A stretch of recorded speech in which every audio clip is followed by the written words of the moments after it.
इस वीडियो में सीखेंगे कि कॉजेटिव वर्ब क्या है और इसमें बहुत सारे स्ट्रक्चर्स को भी सीखने जा रहे हैं। कॉजेटिव वर्ब में बहुत सारे स्ट्रक्चर्स आते हैं, इन सब पर हम कमांड करने जा रहे हैं। जैसे देखेंगे गेट के साथ में समवन और डन, मतलब ये हुआ कि गेट के साथ में ऑब्जेक्ट प्लस वर्ब थ्री।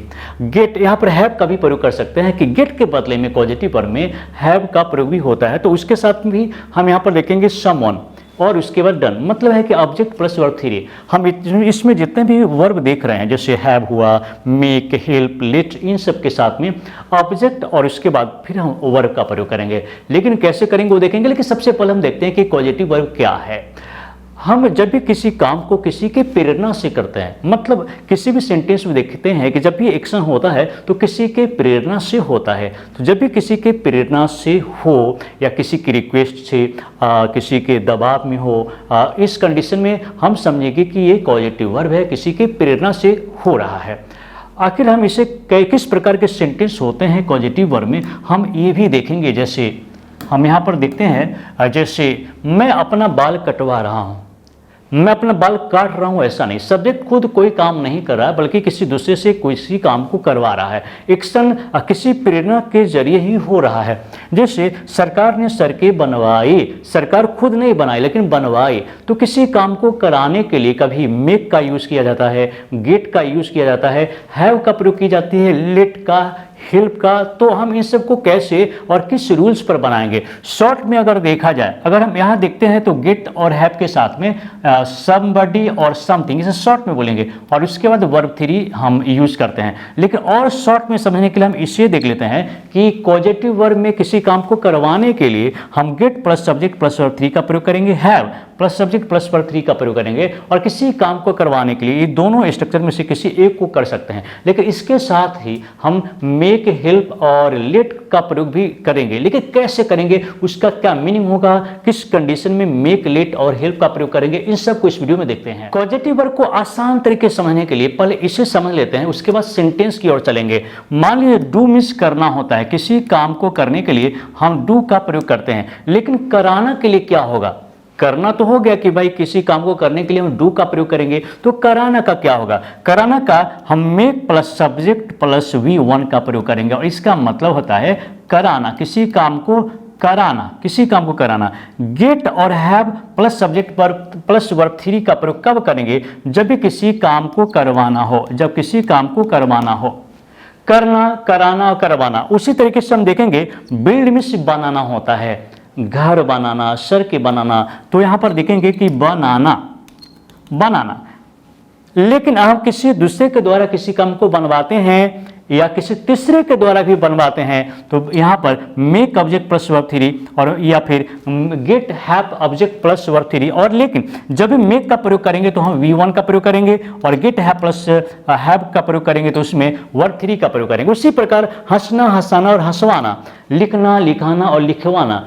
तो इस तरह का जब भी आपको बोलना हो तो सबसे पहले बेसिक स्ट्रक्चर को समझना जरूरी है। मान लीजिए हंसने की बात करते हैं, हंसने की बात करते हैं तो लाफ में हंसना होता है। लेकिन हंसाना, जब आप किसी को हंसाते हैं तो उस कंडीशन में make object plus verb one का प्रयोग करते हैं। लेकिन किसी को हंसवाते हैं, मतलब आप किसी दूसरे व्यक्ति को इशारा करते हैं कि भाई उसे हंसाओ, तो उस कंडीशन में गेट है या फिर हैव या फिर ऑब्जेक्ट और वर्ब थ्री का प्रयोग करेंगे। उसी प्रकार लिखना, लिखाना, लिखवाना, और ये प्रत्येक वर्ग में जब भी किसी काम कराना या करवाने की बात है तो प्रत्येक वर्ग में हम इसी तरह के स्ट्रक्चर को बनाते हैं। लेकिन इस पर सेंटेंस देखना जरूरी है। तो सबसे पहले हम देखते हैं कि किसी काम को कराना और करवाना, ये हम कैसे सेंटेंस को बनाएंगे, और उसके बाद देखेंगे कि हेल्प और लेट का प्रयोग कॉजेटिव में कैसे होता है और क्यों इंपॉर्टेंट है, उसे भी समझना जरूरी है। लेकिन पहले हम इसे देख लेते हैं। जैसे मान लीजिए हम लिखते हैं कि शी मेक्स मी वीप, का मतलब है कि वह मुझे रुला देती है। समझना जरूरी है क्योंकि इसे बनाने के लिए मेक प्लस सब्जेक्ट और प्लस V1 का प्रयोग करते हैं। किसी काम को कराने के लिए, करवाने के लिए नहीं, करवाने के लिए ये, लेकिन कराने के लिए हम make plus subject plus V1 का प्रयोग करते हैं। जैसे she is making me weep, का मतलब है कि वह मुझे रुला रही है। She has made me weep, का मतलब है उसने मुझे रुला दी है। या फिर she will make me weep, का मतलब है वो मुझे रुलाएगी, वह मुझे रुलाएगी। तो हम क्या है कि इस वर्ब को, ये मान लीजिए कि फ्रेज हो गया, फ्रेज है, स्ट्रक्चर है मान लीजिए, तो इसे हम किसी भी टेंस में यूज कर सकते हैं। इसे हम किसी भी टेंस में यूज करते हैं, जैसे आपने देखा कि प्रेजेंट या सिंपल प्रेजेंट में है, यहाँ पर कंटिन्यूअस में है। उसके बाद देखेंगे कि ये प्रेजेंट परफेक्ट में है और ये फ्यूचर इंडिफिनिट में है। तो इस स्ट्रक्चर को किसी भी टेंस में मॉडल में यूज कर सकते हैं। मान लीजिए कि वह मुझे रुला सकती है, तो she can make me weep. तो इस तरह से मॉडल का भी यूज कर सकते हैं। लेकिन यहाँ पर हम देखेंगे कि सी गेट्स लेटर रिटन, किसी काम को करवाने के लिए हम gate plus subject plus verb 3 का प्रयोग करेंगे, और नहीं तो have plus subject plus verb 3 का यूज करेंगे। तो यहाँ पर देखते हैं सी गेट्स अ लेटर रिटन का मतलब है कि वह एक पत्र लिखवाती है, वह एक पत्र लिखवाती है। She is getting a letter written, वह एक पत्र लिखवा रही है। मतलब यह है कि इस वर्ब को भी हम टेंस में यूज करेंगे, मॉडल के साथ यूज करेंगे। या फिर she has got a letter written, उसने एक पत्र लिखवा ली है। या फिर she has had a letter written, उसने एक पत्र लिखवाई है, हम ऐसे भी लिख सकते हैं। यहाँ पर देख लेंगे, जैसे मान लीजिए कि गेट के जगह पर हैव का भी प्रयोग करते हैं, लेकिन उसे वर्ब 3 के रूप में लिखेंगे।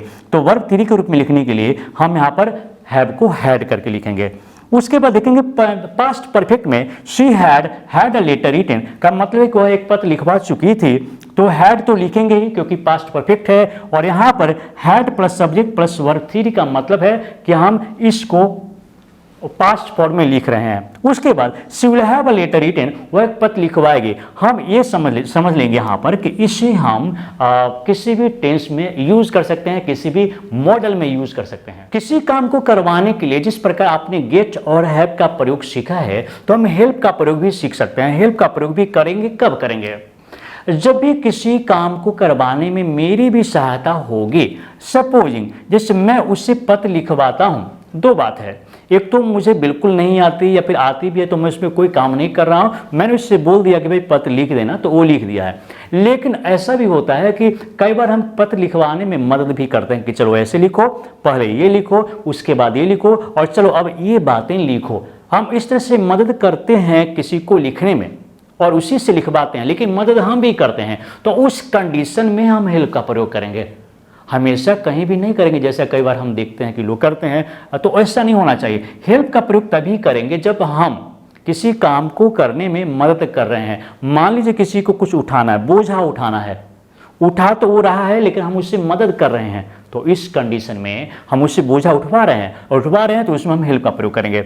जैसे मान लीजिए हम सेंटेंस को देखते हैं कि मैं उससे पत्र लिखवाता हूं, तो I help him write a letter, I help him write a letter. लेकिन अब यहाँ पर एक बात और याद रखेंगे कि इस तरह के कंडीशन में हेल्प के बाद में ऑब्जेक्ट और प्लस V1 का प्रयोग करेंगे, मतलब बेयर इन्फिनिटिव का यूज करेंगे, मतलब इन्फिनिटिव विदाउट टू का यूज करेंगे। लेकिन दूसरा देखते हैं कि I help him to write a letter. अब कई बार आप पढ़े होंगे कि हेल्प के बाद में जब कोई वर्ब आएगा तो विदाउट टू वर्ब आएगा, टू नहीं लगेगा।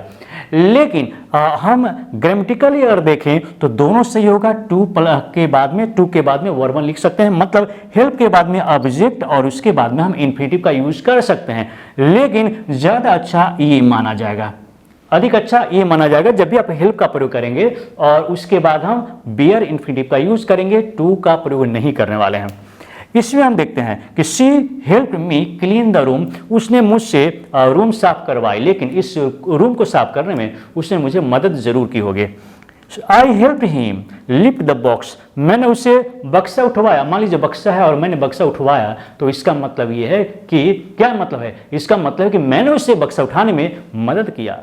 इसमें लेट का प्रयोग देखते हैं, किसी काम को करने देने में लेट का प्रयोग होता है। मतलब यहाँ ये हुआ कि काम तो सामने वाला ही करेगा, कोई एक सामने वाले सब्जेक्ट जो व्यक्ति ही करेगा, लेकिन इसमें मेरे आदेश की जरूरत है, बिना आदेश का कोई काम नहीं होगा। तो उस कंडीशन में हम लेट का प्रयोग करेंगे। जैसे मैं उसे चैन से जीने नहीं दूंगा, मैं उसे चैन से जीने नहीं दूंगा, तो इसके लिए क्या होगा? जैसे I won't let him live peacefully, और इसमें भी लेट के बाद में ऑब्जेक्ट होगा और उसके बाद में वर्ब 1 का प्रयोग करेंगे। लेट के बाद में भी बेयर इन्फिनिटिव का प्रयोग करेंगे। जैसे he was not letting me come from there, वो मुझे वहां से नहीं आने दे रहा था। तो आप देख रहे हैं कि इस तरह के वाक्य में किसी के आदेश से ही कोई काम होने जा रहा है। My father didn't let me go there, मेरे पिताजी ने वहां मुझे जाने नहीं दिया। या फिर she doesn't doesn't let me talk to anyone, उसने वह मुझे किसी से बात करने नहीं देती है। तो इस कंडीशन में आप देखेंगे कि जब भी कोई काम किसी के परमिशन से, किसी के आदेश से होता है, कोई काम करने दिया जाता है, तो उस कंडीशन में ही हम लेट का प्रयोग करेंगे। तो कॉजेटिव वर्ब को आपने बिल्कुल डिटेल में सीखा है, और अगर आपको थोड़ा सी भी कहीं कमी लग रही है, मतलब लग रहा है कि नहीं समझा, तो फिर से इस वीडियो को देखिए, और फिर भी नहीं समझ में आ रहा है तो कमेंट जरूर करके पूछेगा। हम कोई क्वेश्चन नहीं करेंगे, बल्कि आपको वीडियो कैसा लगा, आप इसे कितना सीख रहे हैं और क्या सीखना चाहते हैं, कुछ भी आप कमेंट बॉक्स में लिखें। हम एक एक कमेंट आपका पढ़ते हैं, आपका नाम तक याद रखते हैं। तो चलिए दोस्तों, इस वीडियो को देखने के लिए बहुत बहुत धन्यवाद।